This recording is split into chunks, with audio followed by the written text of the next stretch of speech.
New on Curiosity Stream. How do you connect a 16th century potato to limitless energy production?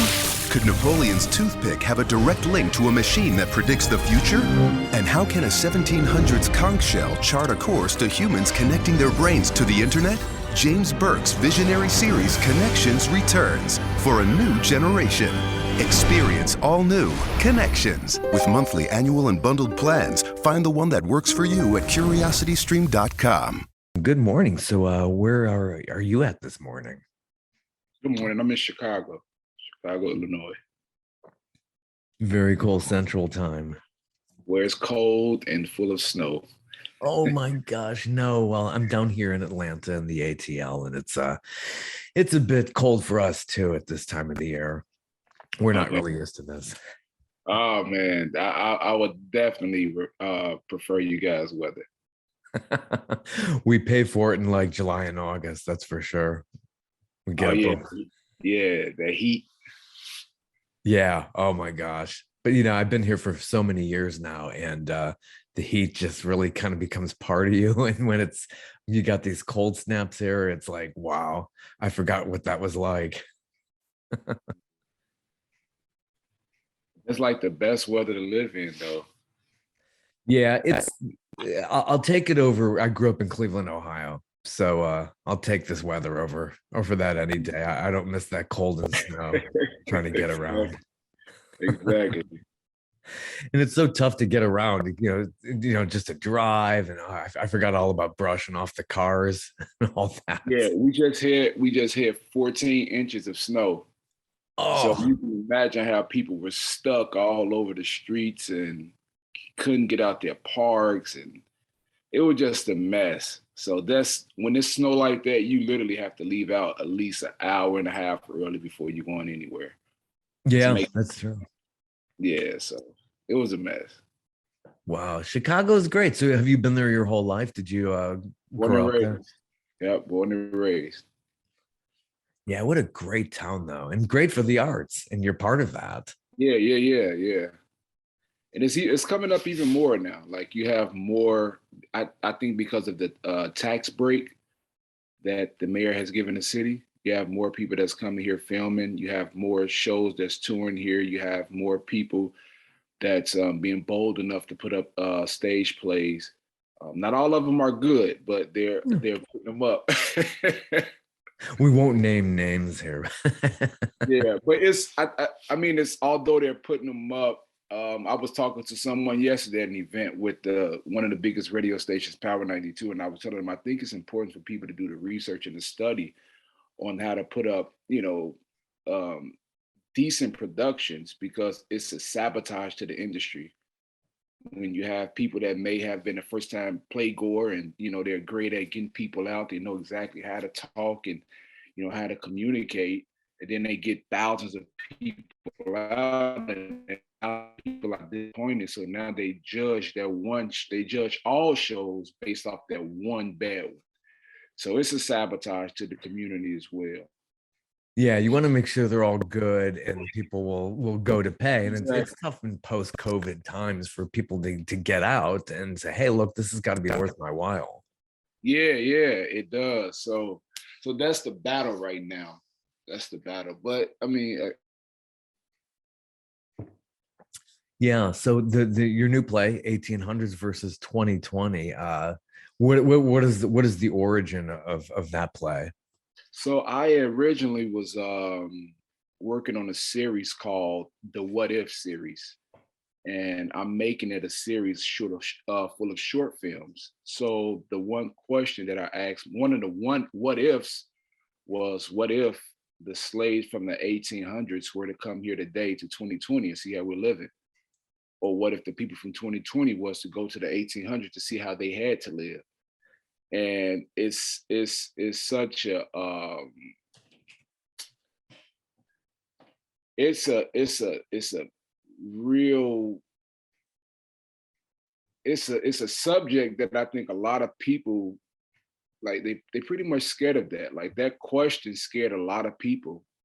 Reason is because they understand the disappointment, and it made them have to think about what it is that our ancestors actually went through. And I think with people talking about the racism and stuff going on today and using it as an excuse, to not be as great selves. It's like, no, no, no, no, no. Before you do that, let's take a look in the mirror. First of all, it was Black people that started slavery. Then two, that's also take a look at back then how our ancestors fought to have education. They fought to be able to vote. But if you look at people today, all they're doing is pointing a finger and using an excuse. So I think we need to wake up and look in that mirror. Let's look there first before we look on the outside of everything else, and let's have a real conversation with self, and a real conversation that's going to help and inspire our youth. Because how many families really are being families now? When the last time you sat down at the dinner table and ate with your family? Like, when is the last time a child picked up a book over a phone? It doesn't happen, so it's just so many different subject matters that need to be approached. But I approached it in realness and in truth, and I also gave a conclusion that will help people start to think different. Yeah, that's good. It's an educational experience as well, saying, hey, I'm holding this mirror up to society, and like, wow, it gets you to really thinking, like, certainly things have changed. I mean, technology is a huge change, but like so many things haven't. I mean, look at the police involvement and the court cases that have been going on. What happened here in Southern Georgia? Oh my God. I mean, it's like, this is 2022. Yeah. It's amazing how so many things haven't changed. We're seeing it more in a high-tech environment. And that's the other big piece to it. There's a lot of things that have changed, but yet there's a lot of things that have not changed. And the things that have not changed, it still exists. It just looks different. Such as slavery. Well, for one, slavery is still present, but now it went from physical to mental. Yeah. People are mentally enslaved. Mm-hmm. Then you have slavery now that also went from a race and a culture. It's not the focus anymore. Now the focus is gender and age, because you have these human traffickers that's taking these women and these children, that's slaving them, making sex slaves and everything else, but no one is talking about it. Isn't it amazing? It's like right in front of our own very eyes. And I think being here in the Atlanta area, I know this trafficking is really big because we're a big transportation hub. So much passes through here. So I know it's been going on here for years, and it's really hard to police that. And then here's the other part about it. What people don't know is back then in the 1800s, when slavery did exist, it wasn't a huge percentage that was pro-slavery. It was a larger percentage of people that were quiet. It wasn't a whole lot. Then you had your abolitionists. I think it was 1% of the world that were abolitionists. But today, if you look at it, there's a small percent of people that's practicing racism and that actually hate other cultures. But then you do have a 1% of people that will speak up. And then you have the rest of the world that just quiet, like stuff is not happening. And the ones that's quiet, they think they're really doing something, but you really are guilty, because if you're quiet, then you're just as guilty as the problem. You know what I mean? So it's so much comparison from back then to today that people, if like 1,000 years from now, can look back at this and also look at the 1800s and say it was very synonymous. It's just technology was involved. Yeah. That's incredibly true. And if you aren't saying something and you're saying all that, then you're pretty much guilty of yourself of that too. It's just really crazy. So this whole play came to you in a dream about 7 years ago? Yeah. I actually dream a lot of scenes. Not this play in particular, but I dream a lot. Like some of the scenes, not the area right down. Oh man. Like it's so visual. Like that's the way my brain works. It's so visual. Like I legit can, and it's not a weird thing, but I legit can see an entire scene right in front of me that no one else can see. I can see the colors. I can see the wind. I can see what cars drove past. Like just a different thing. I just write them right away. I just write the concept. Like my phone is full of it. My computer is full of it. I hurry up and write the concept. Then I try to go back to sleep and see if I'm gonna get some more. Then I get up and start writing. That's what true artists do, though. And I know a lot of musicians I've spoken with too. Yeah, it's, it comes to them either in dreams, they're driving in the car. Oh, I got to pull over. I got to put this on my iPhone. Yeah, it could be the weirdest thing that'll trigger it, like just a simple word. A simple word. Like I was Wow. I was in an acting class, and when I mentioned the why, and when I said why, and I looked at some of the students' faces, I got a whole movie off that. Like, Amazing. Now you just got to make the screenplay. It's like, I got to do the real work here. yeah, no, it's made. It's made. It's done. It's done. Once this take off, there's so many more to come after this. So cool. So how did you get your cast together? Were these students that you knew, just actors in the community? So the two guys that have the lead roles, they're identical twins. When I first had this vision and when I first started working on this series, I called them up and I told them, I said, hey, I have a project for you guys where you're going to be the leads. And they were ecstatic about it, because one thing everyone in the city of Chicago know, that if I say I'm going to do something, if I give my word, it's going to happen. Mm. So they were ecstatic about that. So that's how I cast them. I did put up a casting call from my website, where there was a lot of different actors that I work with. Yeah, there's people that I know, but what I try not to do so much is promise people roles. Only if I know like these are the perfect two for. Like the twins, I could easily promise that, because you had the way I wrote it is you had one that's a great great great great grandson from 2020. Then the other one was the fourth generational grandfather in the 1800s, and they look identical. Like he looks just like his ancestors. So that's how I was easily able to promise them too. But everyone else, I had them audition. Although I knew that they could bring it, but I feel like when you have people come out and actually audition for one, that shows a different level of work ethic. Some people feel like they don't have to audition because they know how good they are. And I'm not about ego. I'm about work ethic. So whether people are good enough to do the role or not, I just had people come out just so that comfort level is not there to where you think you can do what you want within this production, because I'm non-tolerant for that. That's good. Yeah, it's really important to get ego. Check the ego at the door. That's what Quincy Jones always said. And it's really important. And it's important to just get people in a more organic state and really work with them instead of dealing with the personality. So Demoris Burrows is your star, and his brother Demetrius. How did you get to know them? So they took a few of my acting class. And they had so much potential, man. And they were so funny, so down to earth. And they're much younger than me. So I just took them in my wings like little brothers, man, and just helped them as much as I could. Like right now, what a lot of people don't know is that Demoris is an actual writer himself. So he has a lot of little short films, and his brother is an artist. He raps, he also try to help with the writing. So they're like a 1-2 hit.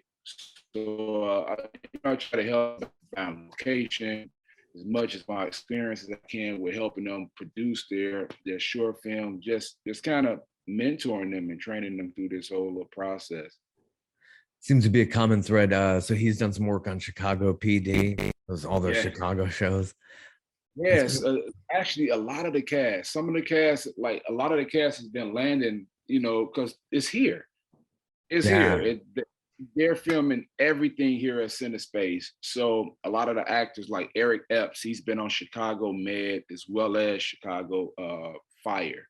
Lynette Shakespeare, she plays the granny. Such a great talent and actress. She's probably one of my favorite female actresses from Chicago, as well as Eric Epps.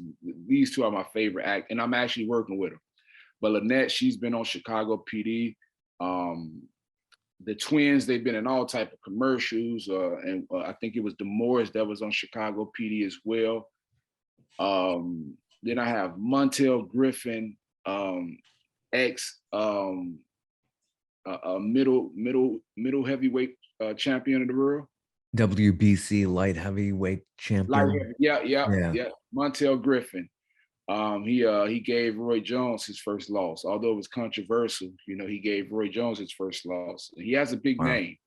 In Chicago. In that world. Yeah. The girl, Lissa, what is Lissa's last name? Is it Hurd? Lissa Hurd. She plays Miss Mabel. She's a comedian. She's very much on the rise for comedy, coming out of Chicago. So much to where even Lil Rel recognizes who she is, and like really rooting for her. Like, she's so funny. So just it's a cast full of good talent that has some experience. Yeah, you're blessed that way too. Just finding such great talent there in Chicago. It's talk about comedy. I was there years and years ago. I've been there a few times, but Second City really just wowed me. I was like, these people are geniuses. Just seeing how they work things out on stage, and improv is just like, I think that's an amazing training ground. Yeah, it is. Chicago is really, really, really good for that, man. So many creatives here. So many. How many Chicago series are there? Are they all on NBC? There's Fire, there's Police, there's like a Med one. Fire, you have Med, you have PD, you have the Power book now. Was it Power? 50 Cents, I think. They're filming here now. Wow. You have Shameless. You have the show 1440. I think that's what it is. 1400. All purely in Chicago. Yeah, Shameless. I love. What a great series. I was actually on Shameless. Oh, really? Yeah. Wow. So, true story about Shameless. I played the role of what was my name? Oh my gosh, I can't remember my name, but I had a nice role in Shameless on one of the episodes, on two of the episodes. So I did so well. Yeah, I did so well. This on the last season. I did so well. I probably saw you. Probably so, yeah. Because I saw it towards the end. Okay, and I was supposed to be on more episodes. So my agent got the call. I want to say in closer to the end of February, she got the call from them saying, "Hey, we decided to bring Richard character back, make it recurrent. We're going to be flying them out to LA in March, and tell them prepare to be here for at least a month, a month and a half." I'm like, that is great news. And then guess what? COVID, right? Oh my God. I know so many stories I hear about that. So disappointing. Even this show, 1800 versus 2020, was running. It was doing great. And we were going to have more runs. And I was going to run this thing until it was time for me to go to LA to film with Shameless, because they do have a set out there where they film some of the scenes. But this I had to shut this down. And lost money, I lost marketing money that I gained prior to. So I guess it really wasn't a loss, but yeah. That's awful. Shameless. I just love that cast too. Everybody seems very down to earth. It must be a really good crew. It's so weird. I don't watch television. So the lead guy, is it Ethan? Ethan, his real name? Yeah. Forgot his name. Yeah, Ethan. So I didn't know who he was. I don't watch television. Yeah. He just came talking to me, and we legit talked the entire time I was filming. Then come to find out, when we go to one of the sets, there's hundreds of people waiting on him. Wow. Waiting, pictures, autographs. And I'm like, you did not, like, you the lead? Like, keeps it real. Yeah, he just down to earth. Like Ethan, he's just a great guy. Yeah, you could kind of tell on those kind of productions. It's like, and that crew's been together so long, and they tons of seasons, like what, 11 seasons or something like. That's a long time. Yeah, 10 years. Yeah, those people just like, and some, people grew up on that show, so it's like go He's back. one. Yeah, he's been on that show since he was 10 years old. Since he was 11. He was 21 at the time when it stopped. Yeah. So, oh my gosh. So growing up in Chicago, you got into basketball. Absolutely. Yeah. You play in the neighborhood and then just got into it through school. Yeah. So, well, not even so. At first, I was boxing and playing football. I wasn't much of a basketball fan. My cousin was playing basketball. He actually went to the NBA. His name was Luther Head. So just growing up, I wanted to go to college once I started to hear about different, like I didn't know college existed at first. And then I never heard of a boxing scholarship to get in college. Yeah. So I'm like, let me stop this and let me play basketball with my cousin since he's playing basketball, and I'll use this as a tool to get to college, because what I did not want to do is end up dead or gang banging, because of my environment and where I grew up at. Sure. So I made up my mind to play basketball, and I gave it a lot of focus, and I actually had a growth spurt. Like I grew from 5'10" to like 6'3" in a matter of a year. Oh my gosh. Couldn't keep up with the wardrobe. I'm sure that had to be tough. Not at all. Yeah. Within a year, I stretched out at least 5 inches. And yeah, I ended up going to college, playing basketball, played NCAA Division I, traveled the rural. Wow. I loved the experience. But one thing I had in my mind is there's thousands of athletes trying to make it to the NBA. And although I knew I was good and I had a lot of heart, but I always had it in my mind that I would not let basketball use me, but I will use it. Yeah. And what I meant by that, I've seen a lot of athletes that did not know how to give up basketball because they wanted to keep striving for a dream that they, one, became too old for, and two, that they just wasn't good enough for. So that wasn't going to be my story. So I'm like, hey, look, I got through college for free. I don't owe anyone. I have an education. I experienced traveling the world. It was my first time ever flying out of Chicago when I started playing basketball. First time I left Chicago. So I felt like it helped me a whole lot and it grew me up. So it was time to just move on to something different. That's great. So then you got into modeling and then finally acting after a while. Yeah. The modeling thing, it was good, but it was just real weird to me.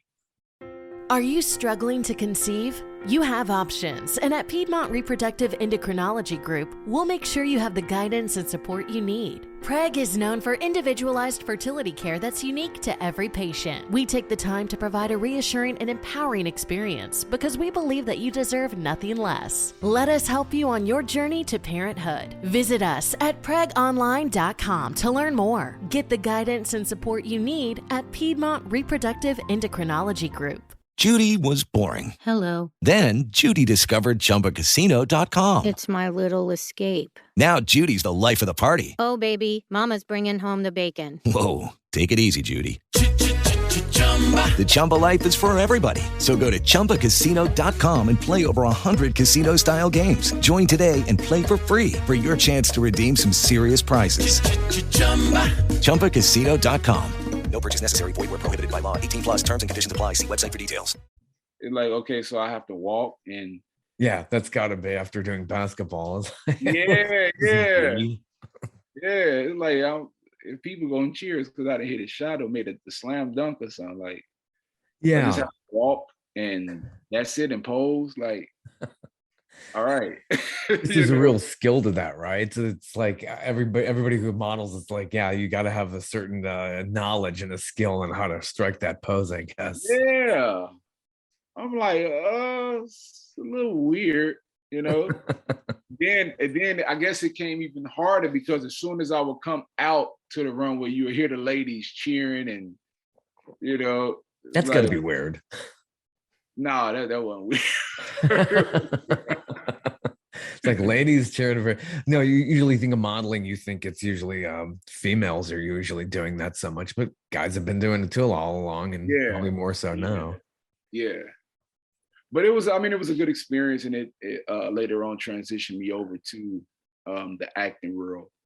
And once I gave acting a shot, you know, they say there's a bug that bites you with acting.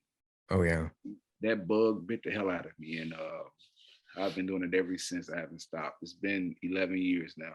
Oh, that's great. So what actors have you followed along and you kind of not want to be exactly like, but it like have inspired you? Oh, Denzel Washington for Yeah. sure. Brad Pitt, Leonardo DiCaprio, Forrest Whitaker, and what's this guy name? Yeah, Forrest Whitaker is amazing. I love King of Scotland. Denzel Washington. He was actually here in Atlanta doing Flight with Robert Zemeckis. Oh man, Denzel he's just that Yeah, dude's amazing, man. you put him in anything. It's just you know, and he can go from light roles to something incredibly heavy. I think he's one of these actors who pretty much like to stay in character throughout the entire production. Like doesn't like once the cameras aren't rolling, he's still in character. There's some people like that. Yeah, he's actually on my wish list because I wrote 1800s verse 2020. I wrote it into a movie, and the role that I'm playing for the stage right as of right now, I have Denzel in mind to play my role when I do the movie. There's the role of Congo, 65-year-old you're playing. Yeah. Nice. Yeah, he'd be great. That would be really great. Yeah. He would destroy this role. Yeah. Hopefully you can get that on his radar. That'd be awesome. I'm a big believer in speaking things into existence. And you know, not to make it a religious thing, but I'm heavy on the Bible, and that's one thing it talks about, speaking things into existence. And if you look at God, everything he made was through words. He never made anything from his mouth. I mean, from his hands, everything from his mouth. So if we were born in his likeness and image, we have that same power and authority. So I believe if you speak those things not as if they were and have the faith that it's going to happen, it will happen. Yeah. Yeah, that's good. It kind of keeps you anchored, having that inspiration, and however you do it. And if it's, you know, through religion, the Bible, you know, that's an inspiration, and it enriches you. Absolutely. Yeah. So you met John Ruffin. How did meeting John Ruffin and moving on from that and getting into being a playwright, how did that all evolve? So this was after I was finished with the tour with modeling with Ebony and Jet. And I did a stage play, and I still felt like it was a lot of missing pieces. Like I felt like the story was good, but I felt like it could have been stronger. I felt like my acting could have been much, much, much better. And I started hearing about this guy, John Ruffin, does theater. So now here it is. I'm drawn to this theater world. I want to know who's doing the best productions. I want to work with the best. And John Ruffin was one of the best at the time. And when, you know, my manager reached out to him, he said, okay, I can come and host the show. So I came to host and, you know, got a chance to sit and watch the production. And I was amazed by the production value, just the quality of everything. The writing, the directing was great. The acting was amazing. So I'm like, that's who I need to work with. And I reached out and I told him, hey, I want to work. It's not about the money. You don't even have to pay me. I just want to sit, learn, and I want to be able to get on the stage and, you know, just be the best at my talent, because I'm not driven by money. It's all about my passion for me. And, you know, I started working with him, and that was it from there. I learned all I needed to learn and started my own production company. And, you know, I've always been a writer, you know, I've always been a visionary. So, you know, that part wasn't as hard. And all that's out there. You got your own website. Want to tell everybody it's just your full name, richardgallion.com. It's a really nice site. Thank you. RGE. That's the Rich Gallion Entertainment. So Yes, I'm sir. really impressed with that. Beautiful artwork you have for the play 1800s versus 2020. Thank you. So yeah, who was behind doing the artwork for that? The original flyer, when I did it back in 2020, this guy named Jason Long, he was my graphic designer. But you know, it just didn't work out. I'm the type when I want something done, Yeah. I don't want to have to chase you to get it done, especially when I'm paying, your asking price. So I ended up finding another graphic designer who put that one together. Her name is Ashley Bell. She's actually out there in Atlanta. Yeah, yeah. And Graphics is funny that way because it's just you're so artistic because I dabble in that too a little bit. And yeah, it's artists are a funny bunch trying to yeah, go after. yeah, it's like, hey, trying to get something done. Come on, what are we doing? Can we work? Man. That's always the challenge, yeah, as a producer, director, writer, all that stuff. It's just it really can be pretty Yeah. challenging. But I've been working with Ashley Bell now. She's out there in Oh, Atlanta. good. She's originally from Chicago. And one thing I do like her, she's not as fast as Jason was when he would get to it, but she do tell you, everything you need to know. Like it's going to take me at least 3 days, and I could appreciate that, Yeah. to something, some expect the end as opposed to just not knowing. Yeah. It's very nerve-wracking too, because you don't know what's going on and they're not communicating with you. And you're like, hey, where's my Yeah. product here? Yeah, I'm huge on communication, man. The way that shut me down and turn me away is not communicate. Yep. No, it's only fair. It's only fair because time's money too, and you got deadlines. Yeah, and this is my investment. Like to put up these production, it costs a nice penny. It's not cheap. And I'm the type when I put my all into something, I legit put my all into it. My money, my time, my efforts, everything. And then when you feel like it's not received the same on the other end of what you paid for, that becomes a problem with me. So you're staging this play at the APC Theater? Yep, APC Theater. Where is that in Chicago?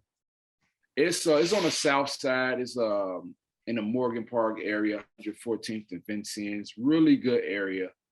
Really good real estate over there. There's a lot of homeowners. It's right next to Beverly. Beverly is a great place where you have a lot of wealthy people that live there. It's not shootings over there, no carjackings. Just a beautiful theater, a nice area, a lot of free parking. We have parking lots. It's one of them hidden gems on the south side of Chicago. So a lot of my audience is very comfortable with coming there because they know that they don't have anything to worry about. Living in Chicago and going to a Chicago event. There's nothing to worry about. Yeah, we have a lot of those issues in Atlanta in its own way too, but I know Chicago's gotten a really rough rap in the last number of years. It's like always been held up as this example of this. See what happens when you got so and so running this place. It's like, come on. Yeah. It's happening everywhere. It really is. It's just we have a lot of challenges. Seems like almost every other day you got something going on here in Atlanta. Yeah. So earlier plays that you've worked on, one called No More Sheets. What was that one all about? That was John Ruffin's production. Well, that's the one that I hosted. That's the show that I saw. Hosted it. Called No More Sheets, yeah. The first show that I've done with him was All for Love. Yeah, but No More Sheets, it was a good show. It was just about how people that's in these different institutions, whether it's business, religions, whatever, these institutions, to where when you take the cover off, the things that they were, doing behind closed door, there's a big shock that happens, but it's no more sheets. You can't cover it up anymore. Oh, Sounds good. What's the role of host as they stage that So production? just your host, introducing the audience to the production, you know, and that was pretty much it. Kind of like the MC, but just for a play. Yeah, It's like, yeah. nice. Well, And All for Love sounds like a really good story too. That you oh got yeah, into. it was really good. The main storyline I remember about that was about With the Lucky Land Slots, you can get lucky just about anywhere. This is your captain speaking. We've got clear runway and the weather's fine, but we're just going to circle up here a while and get lucky. No, nothing like that. It's just these cash prizes add up quick. So I suggest you sit back, keep your tray table upright, and start getting lucky. Play for free at LuckyLandSlots.com. Are you feeling lucky? No purchase necessary. Void where prohibited by law. 18+ terms and conditions apply. See website for details. It was a few guys that were in prison, and you had 3 of them there that were innocent, and one, that was there that he admitted to his, his wrong of what he did, but he felt like he did it all for love. But at the same time, there's consequences, whether you do it for love, hate, whatever reason. There's a consequence to everything. Oh, yeah, boy, that's true. Sometimes people are just like so misguided from being attracted to something like, yeah, I just did it all for love. I just want to basically just get out there and just do it. So, Yeah. what were your other credits here? I said that you were in Transformers 4. That was all done in Chicago as well? Yes. No. So with Transformers, the very first one, so I shot 2 scenes. I shot one scene in Chicago, then I shot one scene in Detroit. Okay.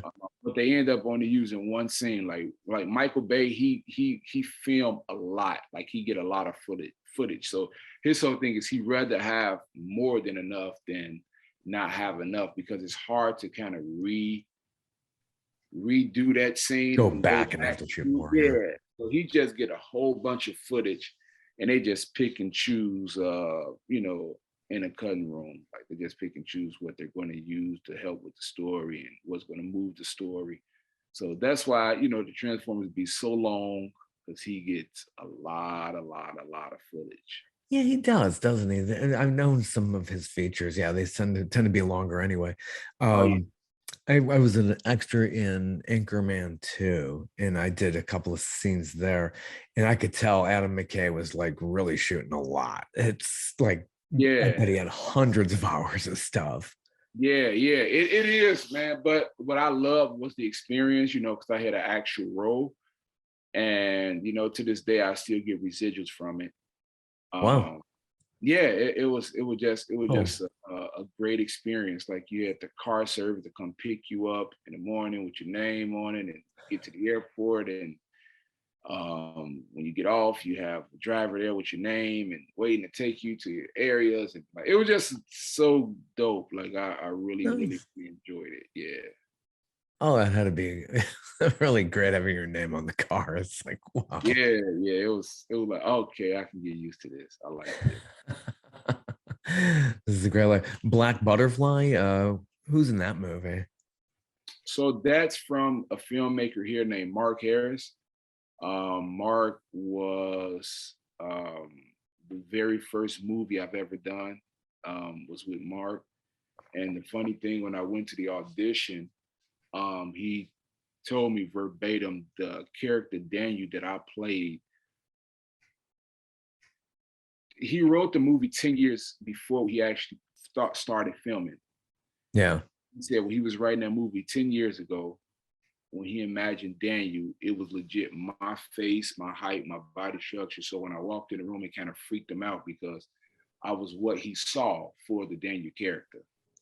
And that was my first time acting, but it came off pretty good. Like it's actually one of my favorite movies that I've done. I'll have to check that out. I never heard of that one. Oh yeah, like it's a really, really, really good storyline. And you're also that sounds really cool. Yeah. Yeah, sounds like a great movie. I have to seek that out somewhere. I'll look it up on IMDb and see where we can see that. Okay. Yeah. And you co-wrote Hard Knock Life. Mhm. Doing that film, what was the inspiration to be a co-writer and being in that role? So originally, I was my manager was called for me to just come on as a producer and just attach my name. There was right after the tour with Ebony and Jet, like my name was buzzing a whole lot in Chicago. So the lady Cassandra, she reached out. The story was already written. She reached out, and this was after I got the experience with John, and I kind of had a feel of how production's supposed to go. And it was a stage play. Um, she originally wanted me to come on and produce it. I told her, send me the script. I'll take a look at the story. If I like it, I'll agree to do it. Because I knew she didn't have much of a budget. But when she sent the story, I liked the storyline, but I hated the writing. The dialogue wasn't good. It didn't have enough meat. It didn't have a turning point. It didn't have defined characters, like it was confused. So I just sent them my honest, and that's the thing, I'm extremely honest with people. So Yeah. I sent Yeah. them my honest feedback, and she was like, "Well, hey," but not only did I give her feedback, but I also gave her the ideas that I got from it. I Yeah. wrote it down, and I had like at least 4 pages of notes. And she like, "Well, hey, since what she appreciated is that I didn't just tear her script down like others did, but I also gave a conclusion and expected in on how it can look if she were to change the dynamics of things." Because she was like, "Well, if you write it, I'll give you the credit for it, and I'll still love to do it." So I wrote it, sent it back to her. She loved it, and from there, where I was supposed to just be the producer, I ended up being the writer, producer, director, Yeah. as well as the lead actor in it. Because all these other guys, I don't know, I don't know. It's a certain work ethic that you just have to have, and there's an expectation that I have, especially if I'm producing something, like it has to be great. My name is on it, and Yeah. you know, people just used to doing what they want, and that just wasn't Yeah. happening. So That's so cool though, to wear several different hats. And I like to do that too. I don't want to just be this one trick pony. It's and what's great is you learn all the different facets of the process to yeah, take on all these different roles, not just acting, not just directing. So I think that makes you more rich that way. absolutely, absolutely. Yeah, you don't get stuck to just one title. Yeah. You want to do everything. Yeah. And some other plays that you've been in, been working with. Desperate. When did that one come out? Yeah, so I did that. That's actually on YouTube right now, the entire Hmm. play. People can go check out that play. Just go to Richard Gallion Entertainment. Richard Gallion, type in Desperate, and that stage play will come up. I uploaded the entire play. Right now, I got like 10,000 views. But I did that years ago, at Yeah. least 7, 8 years ago. And I wrote that to a TV series as well, which the first episode is currently on Amazon Prime. Nice. That's Yeah, that was one of my favorite stories. I mean, that was a really good story. I liked. A lot of people was able to relate to it, because it talked about real life, and it shows that people from every walk of life, whether you're a politician, in jail, living in a impoverished community, whether you're wealthy, everyone can experience some form of desperation. It Mm. just looks different on them. The way Oh, desperation looks on you is different from how it looks on me. yeah. But the common denominator is everyone is desperate to a certain sense. So when you're writing a play, and you're crafting the dialogue, and like you were saying earlier with the this other play, like, is it a gut feeling like, oh, this dialogue is just not 3D, it's not really authentic? Is it a gut feeling, or does it come naturally to you that way? It does. Not only do it have to be authentic, but there also has to be quotes in there that's going to be memorable. There has to be something that grabs people attention. Yeah. It's like when you talk, you don't want to be a boring speaker. You want to be Right. saying something that's meaty, that's going to be able to, pull people in. Like, for instance, the dialogue, I have some dialogue in 1800 verse 2020 that I think I'm just going to put these quotes on T-shirts, because I had like there's one where I say the day you born, you look like your parents, but the day you die, you look like your decisions. And that's a real thing, you know. And a lot of people really took heed of that quote, like, you know. Oh yeah. And it's a memorable thing. But to get to that, there has to be organic dialogue that makes sense, that people can make personal, that they can grab. And if the dialogue don't do that, then, you know, we just need to revisit it. Yeah. Hey, good marketing strategy. Put all that on shirts, all the quotes. Yeah. Yeah. Get people out to this play, 1880s versus 21. So this is playing now. What are the dates? It's playing at the APC Theater in Chicago, happening this month as we speak. Yep, it opens up February 12th, and it's playing every weekend until the end of the month. So we're going 3 weeks strong. We have February 12th and 13th, which is Saturday and Sunday. Then the following week, Saturday and Sunday. And, you know, of course, we're doing it every weekend. And this Saturday, we have 2 showings, 2 p.m. and 7 p.m. Had to have a matinee show because I have an audience of people that's, you know, kind of elderly, and they do not like coming out at night. They're like, we need matinee shows. So I gave some matinee shows this time. Yeah, it's important to get a wide variety of audience members. And yeah, who knows? Who likes to go out at night? Absolutely. Awesome. Well, I really appreciate your time here. This is fantastic. And go out to see this new play. This is really great. Everybody in Chicago, if you happen to be in Chicago, travel to see a great production like this. Oh, yeah. And you can get tickets at www.richardgallion.com. Gallion is spelled Gallion, or you can call 310-461-8973. Again, that number is 310-461-8973. Awesome. Thank you for your time. All right. Thank you. Wishes. I appreciate you. Take care. Have a good one. All right. You too. Bye. Lucky Land Casino, asking people, what's the weirdest place you've gotten lucky? Lucky? In line at the deli, I guess? Aha, in my dentist's office. More than once, actually. Do I have to say? Yes, you do. In the car before my kids' PTA meeting. Really? Yes. Excuse me, what's the weirdest place you've gotten lucky? I never win and tell. Well, there you have it. You can get lucky anywhere, playing at LuckyLandSlots.com. Play for free right now. Are you feeling lucky? No purchase necessary. Void where prohibited by law. 18+. Terms and conditions apply. See website for details.